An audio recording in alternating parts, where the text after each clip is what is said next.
আজ আরও শক্তিশালী ঝড়, সঙ্গে শিলাবৃষ্টি। রাজ্য জুড়ে ভারী দুর্যোগ, সাথে কালবৈশাখীর দাপট। বিগত দুদিন থেকে রাজ্যের বিভিন্ন জায়গায় মাঝারি থেকে ভারী ধরনের ঝড় বৃষ্টি হয়ে চলেছে। এরই মধ্যে আবহাওয়া দপ্তরের পক্ষ থেকে আজকের আবহাওয়া নিয়ে গুরুত্বপূর্ণ আপডেট। আজ আরও শক্তিশালী ঝড় বৃষ্টি দেখা যাবে বাংলায়।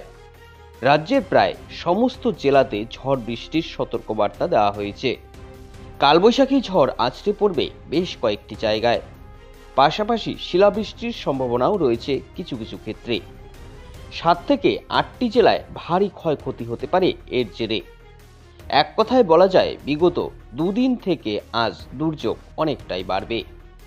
তো আজকের আবহাওয়া কোথায় কেমন থাকবে, এই নিয়ে ঠিক কি কি আপডেট দিয়েছে মৌসুম ভবন, কোথায় কোথায় হবে কালবৈশাখী ঝড়, কোথায় রয়েছে শিলাবৃষ্টি এবং বজ্রবৃষ্টির সম্ভাবনা, কোন কোন জেলা এর মাধ্যমে বেশি প্রভাবিত হবে, দুর্যোগপূর্ণ এই আবহাওয়ার পরিবর্তন কবে থেকে হবে, এই নিয়ে কি জানিয়েছে মৌসুম ভবন, চলুন এই সমস্ত তথ্যগুলো এবার আমরা এক এক করে জেনে নেব।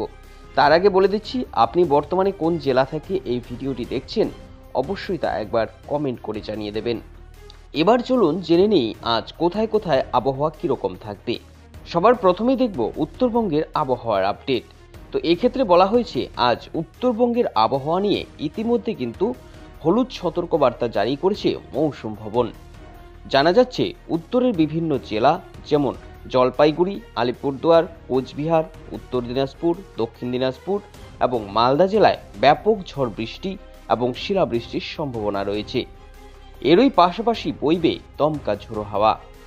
সর্বোচ্চ 50 কিলোমিটার গতিবেগে ঝড়ের সম্ভাবনা রয়েছে। এদিকে পার্বত্য 2 জেলাতেও বিক্ষিপ্ত ঝড় বৃষ্টির কথা জানিয়েছে মৌসুম ভবন। সব মিলিয়ে আজ উত্তরবঙ্গের জেলাগুলোতে দুর্যোগপূর্ণ আবহাওয়া দেখা যাবে। এবার চলুন দেখে নেই দক্ষিণবঙ্গের আবহাওয়ার কি আপডেট। বলা হয়েছে, দক্ষিণবঙ্গে ভারী ঝড় বৃষ্টি এবং শিলাবৃষ্টি হবে। উত্তরবঙ্গের পাশাপাশি দক্ষিণবঙ্গের বিভিন্ন জেলাতেও আজ বজ্র বিদ্যুৎ সহ বৃষ্টিপাতের সতর্কবার্তা জারি করা হয়েছে। এরই পাশাপাশি বেশ কিছু জায়গায় শিলাবৃষ্টির সম্ভাবনা রয়েছে। বিশেষ করে হাওড়া, হুগলি, পূর্ব বর্ধমান, পুরুলিয়া, পশ্চিম মেদিনীপুর, পূর্ব মেদিনীপুর, ঝাড়গ্রাম এবং বাঁকুড়া জেলায় ঝড় বৃষ্টির প্রভাব অনেকটাই বেশি থাকবে।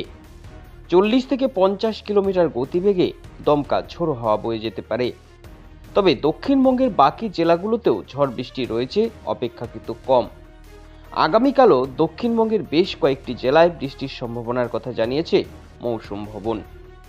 এবার চলুন দেখে নিই কলকাতা এবং তার পার্শ্ববর্তী এলাকায় কিরকম থাকবে আজকের আবহাওয়া। এক্ষেত্রে বলা হয়েছে, কলকাতা ও তার পার্শ্ববর্তী জেলাগুলোর ক্ষেত্রে আজ ঝড় বৃষ্টির পূর্বাভাস দিয়েছে আলিপুর আবহাওয়া দপ্তর। সারাদিন আকাশ মেঘলা থাকবে, তবে বিকেলে ভারী ঝড় বৃষ্টির সম্ভাবনা রয়েছে। 40 কিলোমিটার বেগে দমকা ঝোড়ো হাওয়া বয়ে যেতে পারে। কিছু কিছু ক্ষেত্রে শিলাবৃষ্টিরও সম্ভাবনা রয়েছে। বিগত দুদিন থেকে ঝড় বৃষ্টির প্রভাবে গরম অনেকটাই কমেছে। তাপমাত্রার পারদ 4 থেকে 6 ডিগ্রি সেলসিয়াস পর্যন্ত নেমে গেছে, ফলে আবারও ঠান্ডার অনুভূতি পাওয়া যাচ্ছে। তবে এই দুর্যোগপূর্ণ আবহাওয়ার পরিবর্তন কবে হবে, এ নিয়ে কি জানিয়েছে দেখুন। জানা যাচ্ছে, আগামীকাল থেকে পুরো রাজ্য জুড়ে আবহাওয়ার বদল ঘটবে। উত্তরবঙ্গের জেলাগুলোর ক্ষেত্রে আগামীকাল থেকেই রৌদ্রোজ্জ্বল আবহাওয়া দেখা যাবে। তারপর থেকে আপাতত বৃষ্টির সেরকম কোনো সম্ভাবনা নেই। তবে দক্ষিণবঙ্গে আগামীকালও কয়েকটি জেলায় বৃষ্টি হবে। তারপর দিন থেকে আবহাওয়ার পরিবর্তন ঘটবে। ধীরে ধীরে আবারও বাড়তে শুরু করবে তাপমাত্রা। এই ছিল এখনকার মতন আবহাওয়ার আপডেট। পরবর্তী আবহাওয়ার খবর নিয়ে শীঘ্রই আপনাদের মধ্যে হাজির হব। ততক্ষণ আপনারা আমাদের সঙ্গে থাকুন।